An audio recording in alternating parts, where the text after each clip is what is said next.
আসসালামু আলাইকুম প্রিয় দর্শক, সারা দেশে বিভিন্ন ঘটনা আপনাদের চোখে নিশ্চয়ই পড়ছে এবং আপনারা উদ্বিগ্ন হচ্ছেন। মব নিয়ে আলোচনা হচ্ছে, কেন মব ভায়োলেন্স হচ্ছে, কেন মানুষকে প্রকাশ্যে পিটিয়ে মারা হচ্ছে, আইন শৃঙ্খলা পরিস্থিতি কোথায় যেয়ে দাঁড়াচ্ছে, এগুলো নিয়ে কিন্তু আলোচনা হচ্ছে, মানুষ উদ্বিগ্ন হচ্ছেন। অনেকে বলছেন এই সমস্ত মব ভায়োলেন্সের ক্ষেত্রে সরকারের এক ধরনের প্রত্যক্ষ অথবা পরোক্ষ এক ধরনের প্রশ্রয় আশকারা বোধহয় আছে। এটা নিয়ে বেশ কয়েকদিন আলোচনা হচ্ছে। আমি নিজেও কয়েকবার নানা ঘটনার প্রেক্ষিতে উদাহরণ দিয়ে আমি আমার মতো করে যুক্তি দিয়ে আমি বলেছিলাম। সবশেষ গতকালকে আমরা দেখলাম যে বিএনপির ভারপ্রাপ্ত চেয়ারম্যান তারেক রহমান তিনিও এই ধরনের একটা প্রশ্ন করলেন যে এর পেছনে কি সরকারের কোনো প্রশ্রয় আছে। এই বিষয়গুলোর আসলে জবাব কি আমরা কেউ জবাব জানি না, কিন্তু আমরা বিভিন্ন ঘটনা প্রবাহকে আলোচনা করতে পারি, আলোচনা করে হয়তো একদিকে তাকাতে পারি যে আসলে কি হচ্ছে। দেখুন, আমরা একটা ইন্টারেস্টিং ঘটনা, এটাকে অনেকটা প্র্যাকটিক্যাল জোকের মতোই বলবো, একটা বাস্তব থেকে নেওয়া এক ধরনের কৌতুকের মতো আমার কাছে মনে হয়েছে এর মাঝে। সেটা কি, সরকারের একটা উদ্যোগ। সরকারের উদ্যোগটাকে আমার গত 10 তারিখে, আজকে 13 তারিখ, আজকে থেকে 2-3 দিন আগে 10 তারিখের বিভিন্ন জাতীয় দৈনিকে স্বরাষ্ট্র মন্ত্রণালয়ের পক্ষ থেকে একটা বিজ্ঞপ্তি ছাপা হয়েছে। আমার ধারণা বিজ্ঞপ্তিটা আপনাদের কারো কারো চোখে পড়তেও পারে। এবং এই বিজ্ঞপ্তিটা যে দেওয়া হয়েছে, কেন দেওয়া হলো, আমি বিজ্ঞপ্তিটা আপনি পড়ে শোনাই, তাহলে আপনি বুঝবেন।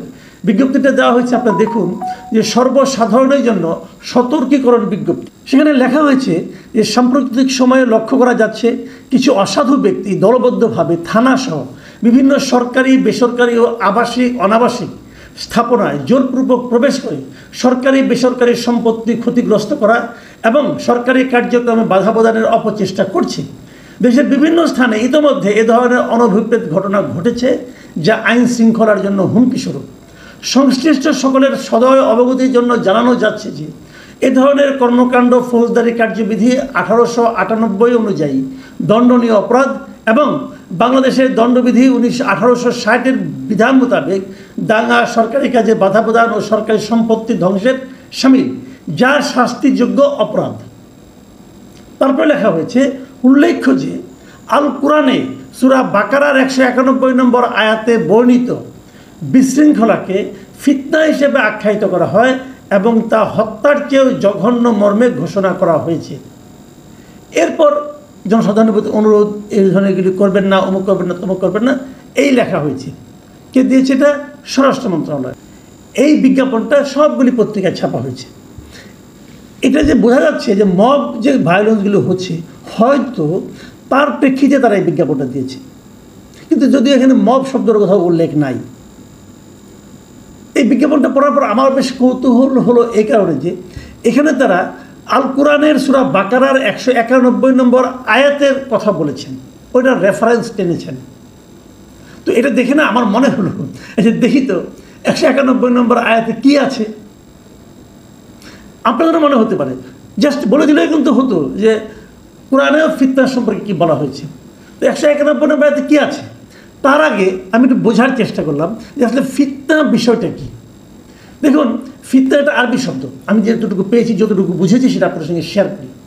এর অর্থ হলো পরীক্ষা। বিভিন্ন রকম অর্থ হয় কোরআন শরীফে, এর বিভিন্ন রকম অর্থে এর প্রয়োগ আছে। যে প্রয়োগগুলি আছে সেগুলো হলো, একটা অর্থ হলো পরীক্ষা, একটা হলো প্রলোভন, আর একটা বিশৃঙ্খলা, আর একটা বিভেদ বা বিপর্যয়। অনেকগুলি অর্থেই ফিতনা শব্দটা ব্যবহার করা হয়েছে কোরআন শরীফে। এখন যদি পরীক্ষা বা যাচাই বলি, সেখানে যেমন ধরেন মহান আল্লাহ মানুষকে বিভিন্ন পরীক্ষার মাধ্যমে যাচাই করেন এবং এই পরীক্ষাগুলো ফিতনা হিসাবে পরিচিত। আর প্রলোভনটা কীভাবে, শয়তান মানুষকে বিভিন্ন প্রলোভনের মাধ্যমে বিপথে চালিত করার চেষ্টা করে, সেগুলো এক একটা ফিতনার এক একটি রূপ।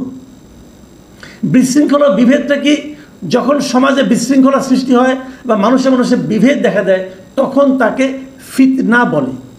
আর বিপর্যয় বলতে কোনো ধ্বংসাত্মক বা খারাপ পরিস্থিতি যা সমাজে বিপর্যয় ডেকে আনে, তাও ফিতনা হিসেবে বিবেচিত হতে পারে। এইরকম বিভিন্ন অর্থে কোরআন শরীফে ফিতনার ব্যবহার করা হয়েছে। তো ফিতনা সম্বন্ধে ধারণা পেলেন।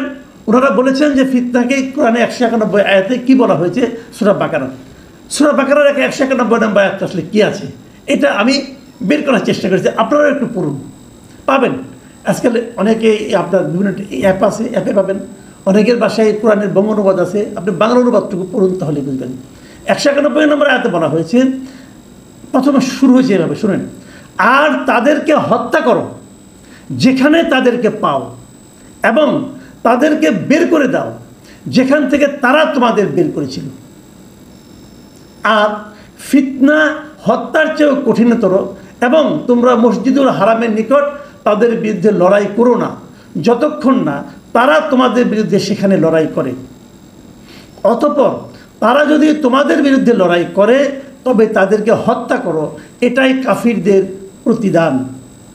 দেখুন, যে কোনো কি সূরার একটা আয়াত যদি আপনি ব্যাখ্যা করতে চান, তাহলে মূল যে দরকার প্রয়োজন সেটা হলো শানি নজুল, মানে কোন প্রেক্ষিতে এই সূরাটা নাজিল হয়েছিল সেটা আপনাকে আগে জানতে হবে।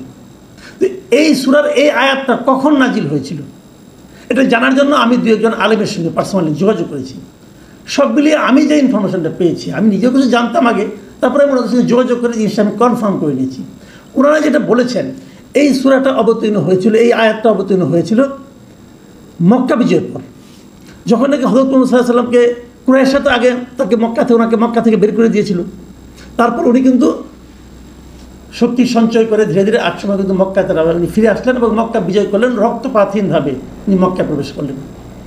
তখন প্রবেশ করার পর এখন এই যে কাফির যারা ছিল, যারা তাদেরকে বের করে দিয়েছিল, তাদের প্রতি কী আচরণ হবে, এই জিনিসটা ব্যাখ্যা করার জন্যই এই আয়াতটা করা হয়, এই নাজিল হয়। এবং সেখানে বলা হয় কি, তাদেরকে হত্যা করো যেখানে তাদেরকে পাও, বুঝেন। তারপর বলছে